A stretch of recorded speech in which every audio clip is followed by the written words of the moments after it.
ನಮಸ್ಕಾರ ಸ್ನೇಹಿತರೆ, ನಾನು ಹನುಮಂತ್ ಮಾಗಿ. ಗಿಲ್ಲಿ ವಿಚಾರಕ್ಕೆ ಸಂಬಂಧಪಟ್ಟ ಹಾಗೆ ಗಿಲ್ಲಿ ಎಷ್ಟು ಅತಿರೇಕಕ್ಕೆ ಹೋಗ್ಬಿಟ್ಟಿದ್ದಾನೆ, ಗಿಲ್ಲಿಯ ಬಗ್ಗೆ ಜನಗಳು ಏನೆಲ್ಲ ಈಗ ನೆಗೆಟಿವ್ ಮಾತನಾಡ್ತಾ ಇದ್ದಾರೆ, ಗಿಲ್ಲಿಗೆ ಸಪೋರ್ಟ್ ಮಾಡ್ತಾ ಇರುವಂತಹ ವೀಕ್ಷಕರುಗಳೇ ಈಗ ಗಿಲ್ಲಿಯ ಬಗ್ಗೆ ನೆಗೆಟಿವ್ ಆಗಿ ಮಾತನಾಡ್ತಾ ಇದ್ದಾರೆ. ಇದರಲ್ಲಿ ತಪ್ಪೇನೂ ಇಲ್ಲ ಅಂತ ಮೇಲ್ನೋಟಕ್ಕೆ ಅನಿಸುತ್ತೆ.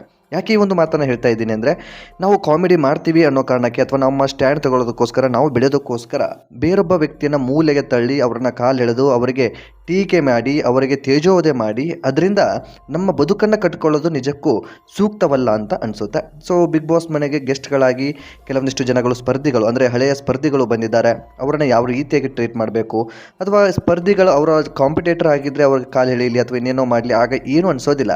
ಅಂದರೆ ಗೆಸ್ಟ್ಗಳಾಗಿ ಬಂದಿರತಕ್ಕಂಥವ್ರ ಜೊತೆ ಹೇಗೆ ನಡೆದುಕೊಳ್ಬೇಕು ಅನ್ನೋದು ಇರುತ್ತೆ. ಕಾಮಿಡಿ ಮಾಡ್ತೀವಿ ಅನ್ನೋ ಕಾರಣದಿಂದಾಗಿ ಎಲ್ಲದ ಸಂದರ್ಭದಲ್ಲೂ ಕಾಲು ಹಿಡಿಯುವಂಥದ್ದು ಅಥವಾ ಎಲ್ಲ ಸಂದರ್ಭದಲ್ಲೂ ಕಾಮಿಡಿ ಮಾಡುವಂಥದ್ದು ಸೂಕ್ತ ಆಗೋದಿಲ್ಲ. ಇದಕ್ಕೆ ತಕ್ಕ ಪಾಠವನ್ನು ಕಲಿಸಬೇಕು ಅಂತ ಅಭಿಮಾನಿಗಳೇ ಈಗ ಸ್ಟ್ಯಾಂಡ್ ತೆಗೆದುಕೊಂಡಿದ್ದಾರೆ. ಈ ಕುರಿತಾಗಿ ಸೋಷಿಯಲ್ ಮೀಡಿಯಾದಲ್ಲಿ ಕೆಲವೊಂದಿಷ್ಟು ಕಾಮೆಂಟ್ಸ್ಗಳು ಓಡಾಡ್ತಾ ಇದ್ದಾವೆ. ಕಾಮೆಂಟ್ಸ್ಗಳಿಗೆ ಲೈಕ್ಸ್ ಅಂಥದ್ದೆಲ್ಲವೂ ಕೂಡ ಸಿಗ್ತಾ ಇದೆ.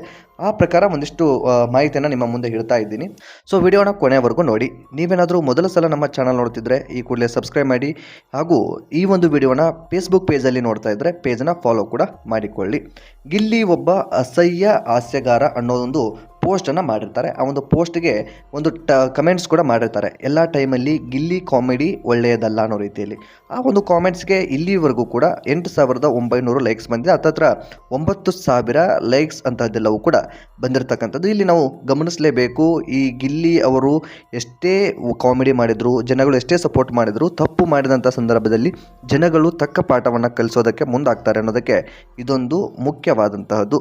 ಸೊ ಗಿಲ್ಲಿಯ ಕಾಮಿಡಿ ಅಥವಾ ಗಿಲ್ಲಿಯ ಕಲೆ ಬಗ್ಗೆ ನಾವು ಹೆಚ್ಚು ಮಾತನಾಡೋದಿಲ್ಲ. ಆದರೆ ಎಲ್ಲವೂ ಕೂಡ ಅತಿರೇಕ ಆದರೆ ಅಂತಂದರೆ ಅಮೃತವು ವಿಷ ಆಗುವಂಥ ಸಾಧ್ಯತೆ ಹೆಚ್ಚಾಗಿರುತ್ತೆ. ಯಾವುದೂ ಕೂಡ ಅತಿ ಆಗಬಾರ್ದಾಗುತ್ತೆ. ಸೊ ಗಿಲ್ಲಿ ಬಿಗ್ ಬಾಸ್ ಮನೆಯಲ್ಲಿ ಅತಿ ಹೆಚ್ಚು ಈ ರೀತಿಯಾದಂಥ ಅಸಹ್ಯಕರವಾದಂತಹ ಮಾತುಗಳು, ಅಸಹ್ಯಕರವಾದಂಥ ಒಂದಿಷ್ಟು ಡೈಲಾಗ್ಸ್ ಅಂಥದ್ದೆಲ್ಲವನ್ನು ಕೂಡ ಮಾತನಾಡ್ತಾ ಇದ್ದಾನೆ.